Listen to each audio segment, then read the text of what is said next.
함께 기도하심으로 8월 10일 월요일 매일 주심 기도회를 시작하겠습니다. 사랑해 주님, 저희를 지켜보소서. 저희가 잠들고 깨어남을 함께 하소서. 저희가 깨어있는 동안 저희가 시작하는 모든 일을 축복하소서.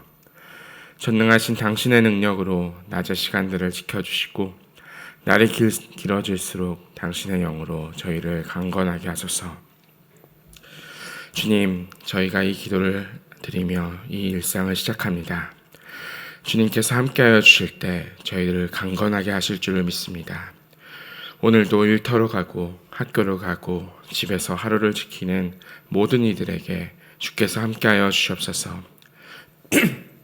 늘 하던 일을 하는 자리, 아무도 알아주지 않는 자리에도 주님께서 계심을 믿게 하여 주시고, 반복되는 하루가 무의미하게 느껴질 때 그 안에 담긴 뜻을 보게 하여 주시옵소서.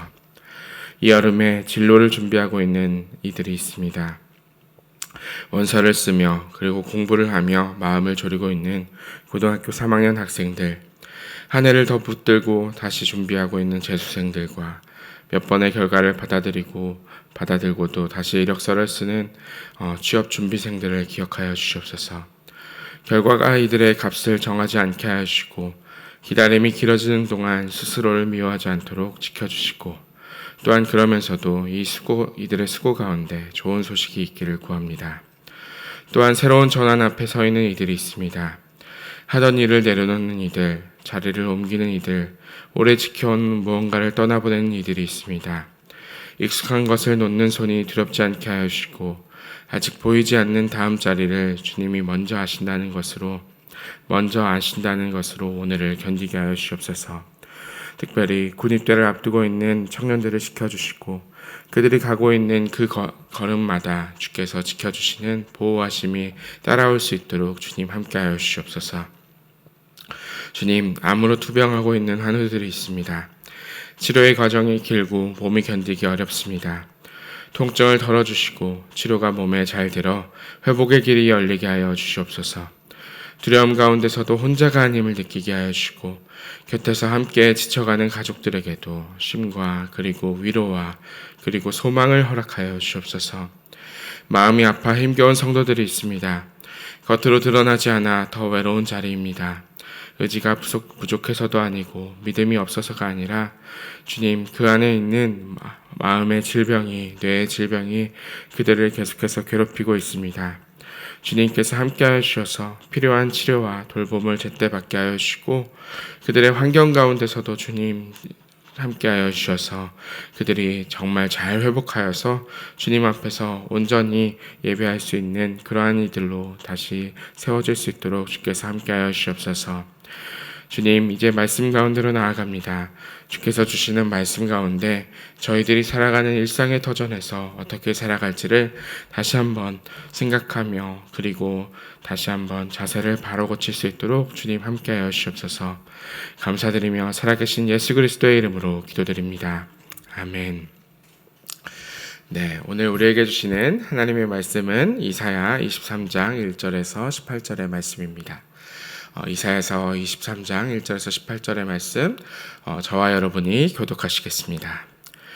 두로에 관한 경고라. 다시스의 배들아, 너희는 슬피 부르짖을지어다. 두로가 황무하여 집이 없고 들어갈 곳도 없으며, 이 소식이 기띔 땅에서부터 그들에게 전파되었음이라. 바다에 왕래하는 시돈 상인들로 말미암아 부유하게 된 너희 해변 주민들아, 잠잠하라. 시올의 곡식 곧 나일의 추수를 큰 물로 수송하여 드렸으니 열국의 시장이 되었도다. 시돈이여, 너는 부끄러워할지어다. 대저 바다 곧 바다의 요새가 말하기를, 나는 산고를 겪지 못하였으며 출산하지 못하였으며 청년들을 양육하지도 못하였으며 처녀들을 생육하지도 못하였다 하였음이라. 그 소식이 애굽에 이르면 그들이 두로의 소식으로 말미암아 고통받으리로다. 너희는 다시스로 건너갈지어다. 해변 주민아, 너희는 슬피 부르짖을지어다. 이것이 옛날에 건설된 너희 희락의 성, 곧 그 백성이 자기 발로 먼 지방까지 가서 머물던 성읍이냐. 면류관을 씌우던 자요, 그 상인들은 고관들이요, 그 무역상들은 세상의 존귀한 자들이었던 두로에 대하여 누가 이 일을 정하였느냐? 만군의 여호와께서 그것을 정하신 것이라. 모든 누리던 영화를 욕되게 하시며 세상의 모든 교만하던 자가 멸시를 받게 하려 하심이라. 딸 다시스여, 나일같이 너희 땅에 넘길지어다. 너를 속박함이 다시는 없으리라. 여호와께서 바다 위에 그의 손을 펴사 열방을 흔드시며 여호와께서 가나안에 대하여 명령을 내려 그 견고한 성들을 무너뜨리게 하시고 이르시되 너 학대받은 처녀 딸 시도나 내게 다시는 희락이 없으리니 일어나 기띔으로 건너가라. 거기에서도 네가 평안을 얻지 못하리라 하셨느니라. 갈대아 사람의 땅을 보라. 그 백성이 없어졌나니 곧 아수르 사람이 그곳을 들짐승이 사는 곳이 되게 하였으되 그들이 망대를 세우고 궁전을 헐어 황무하게 하였느니라. 얘들아, 너희는 슬피 부르짖으라. 너희의 견고한 성이 파괴되었느니라. 그날부터 두로가 한 왕의 연한 길이 70년 동안 잊어버린 바 되었다가 70년이 찬 후에 두로는 기생의 손노래 같이 될 것이라. 잊어버린 바 되었던 너 엄녀여, 수금을 가지고 성읍에 두루 다니며 기묘한 곡조로 많은 노래를 불러서 너를 다시 기억하게 하라 하였느니라. 70년이 찬 후에 여호와께서 두로를 돌보시리니 그가 다시 값을 받고 지면에 있는 열방과 음란을 행할 것이며 그 무역한 것과 이익을 거룩히 여호와께 돌리고 간직한 거나 쌓아두지 아니하리니 그 무역한 것이 여호와 앞에 배불리 먹을 양식 잘 입을 옷감이 되리라. 아멘. 오늘도 주님께서 함께 하시는 하루 되시기를 바라며 그리고 특별히 이제 조금 날씨가 풀리고 있는데 날씨가 풀리지만 여전히 낮은 조금 덥고 그리고 태풍이 조금 몰려오면서 오늘 아침에 오는 길에 보니까 구름이 요상한 색깔이더라고요. 구름이 굉장히 이제 핏빛으로 물들어 있는 그런 느낌이기도 하고 분홍으로 물들어 있는 그런 느낌이기도 한데 우리에게 이렇게 날씨가 소중하고 또 여러 가지 환경이 계속해서 바뀐다라고 하지만 변하지 않는 하나님의 은혜가 저와 여러분 그리고 온라인으로 함께 하시는 모든 이에게도 함께 하기를 바랍니다. 요즘에 특별히 이제 뉴스를 보다 보면은 주식시장에 관심을 갖고 있는 분들이 참 많다라는 생각이 듭니다. 난리다라는 생각이 듭니다. 오르고 내리고 하는 그 숫자들을 보면서 저도 이제 한때는 예전에 젊었을 때나 그때는 주식에 관심이 있으면서 그것을 좀 보다 보면은 그 차트나 이런 것들을 보면은 그것을 투자를 하거나 했을 때 계속해서 그 오르락내리락 하는 그 숫자에 매여 있는 모습을 보게 됩니다. 그러니까 처음에는 이것을 가지고 어떤 이익을 보겠다라는 마음으로 접근했다면 언젠가부터는 계속해서 쳐다봐야 하는 그러한 순간들로 바뀌게 되고 처음에는 내 의지로 그것을 붙잡고 있었는데 어느 순간 보면은 그 숫자들이 나를 잡고 있는 것처럼 느껴질 때가 있습니다. 그러면 이러한 숫자들을 보고 있을 때면 내가 이것을 투자를 한 건지 아니면 이 숫자들이 나를 붙잡고 있는 건지 헷갈릴 때가 있습니다. 많은 현대인들이 이것을 이제 동일하게 아마도 겪고 있으리라라는 생각이 듭니다. 그래서 그리스도인이 품어야 할 문장이 질문이 무엇인가 하면은 무엇을 가졌는가가 아닙니다. 얼마나 가졌느냐도 아닙니다. 우리가 생각해보고 질문해야 될 것이 무엇인가 하면은 무엇이 나를 놓아주지 않느냐입니다. 누군가에게는 앞서 말한 것처럼 이러한 주식시장의 숫자들이나 재산이나 그러한 수치들일 수도 있고 또 누군가에게는 명예나 지위일 수도 있고 아니면 가족이나 이런 존재들일 수도 있습니다. 가장 흔한 것이 이제 주머니의 사정일 것이고 그러한 것을 가장 이렇게 밀접하게 겪었었던 그런 성경의 공동체가 어딘가 하면은 바로 오늘 말씀에 두로라는 도시다라고 말씀을 드릴 수가 있습니다. 지도를 하나 보여드리면 이 두로라는 것은 저기 잘 보이진 않겠지만 이렇게 동쪽에 끝에 있는 그 지중해 연안에 있었던 섬 도시였다라고 말씀을 드릴 수가 있습니다.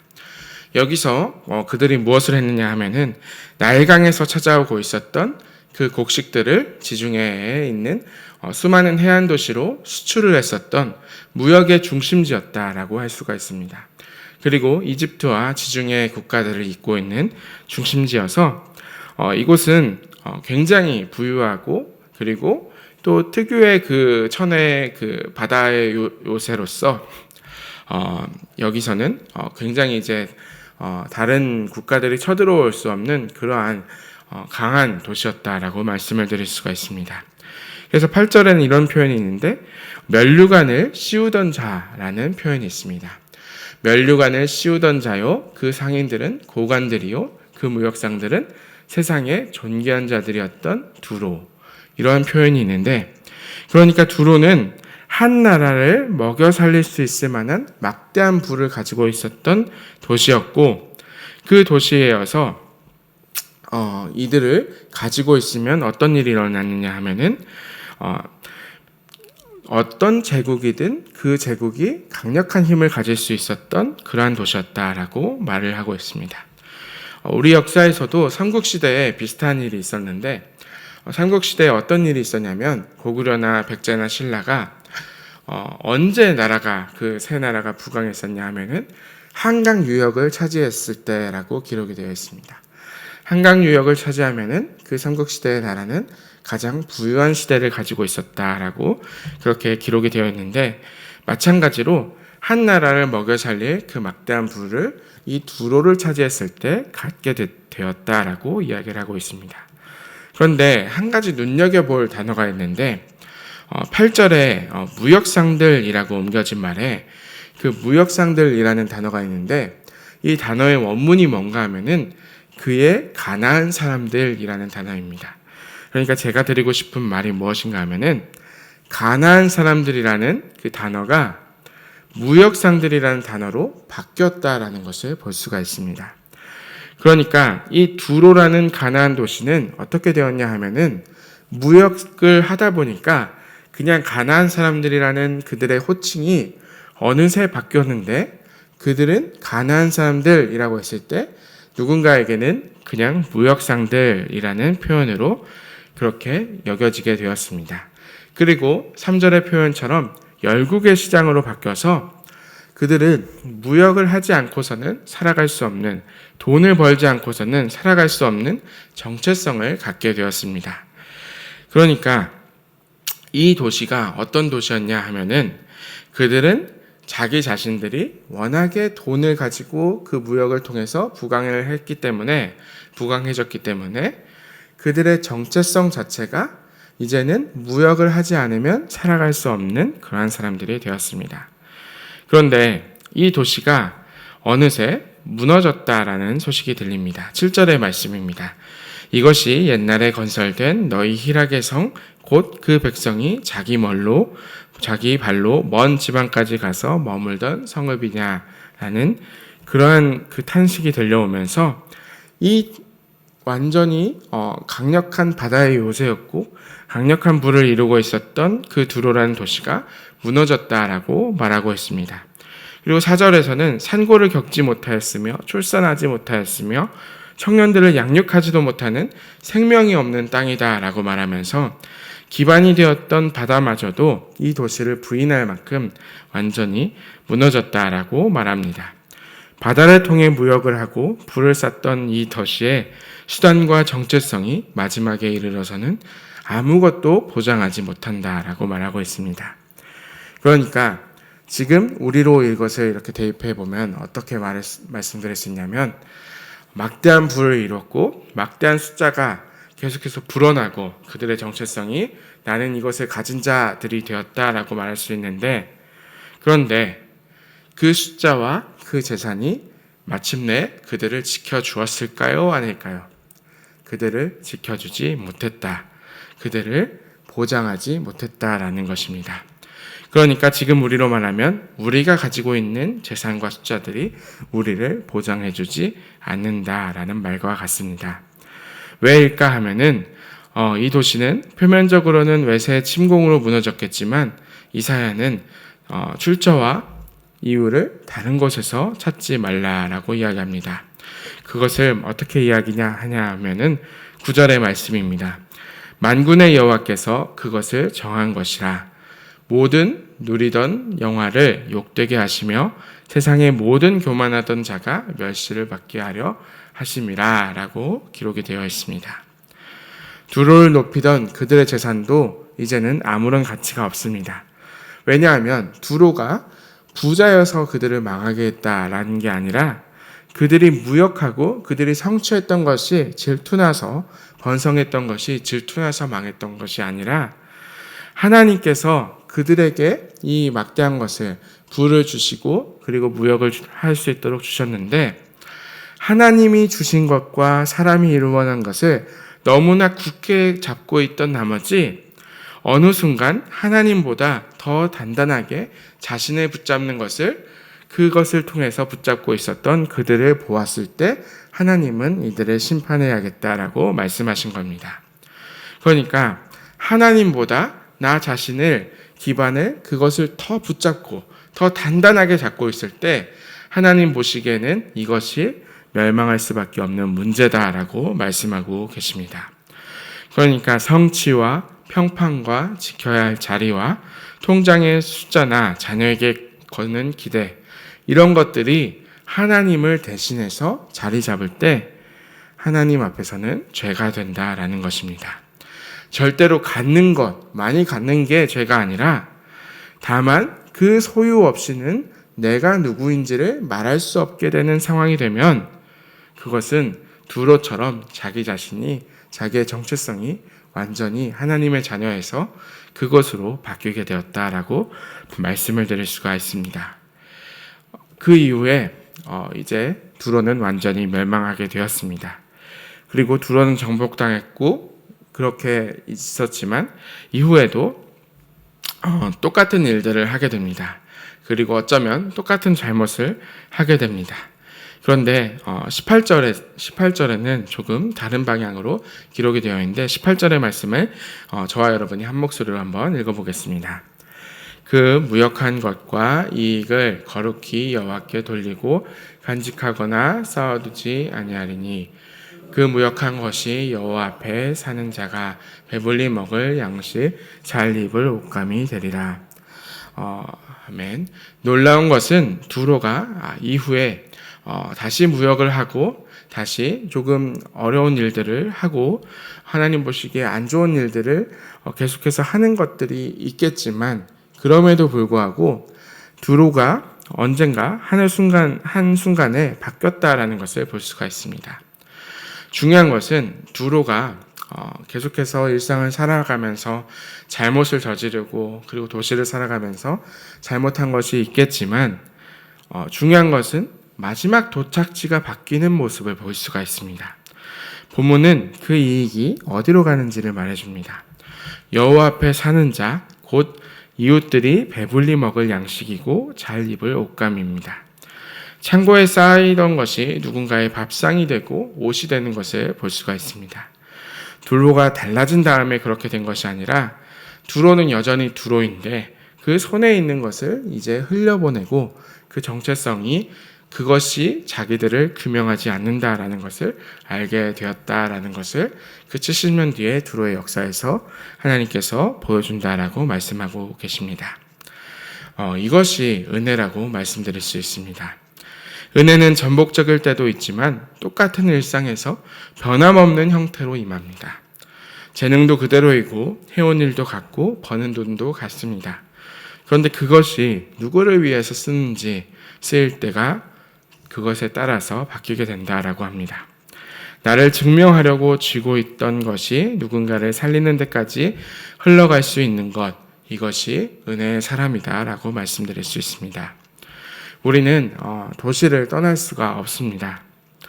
두로와 같은 곳을 떠날 수가 없습니다. 오늘도 바삐 출근하고 벌고 경쟁하고 싸우며 살아갈 것입니다.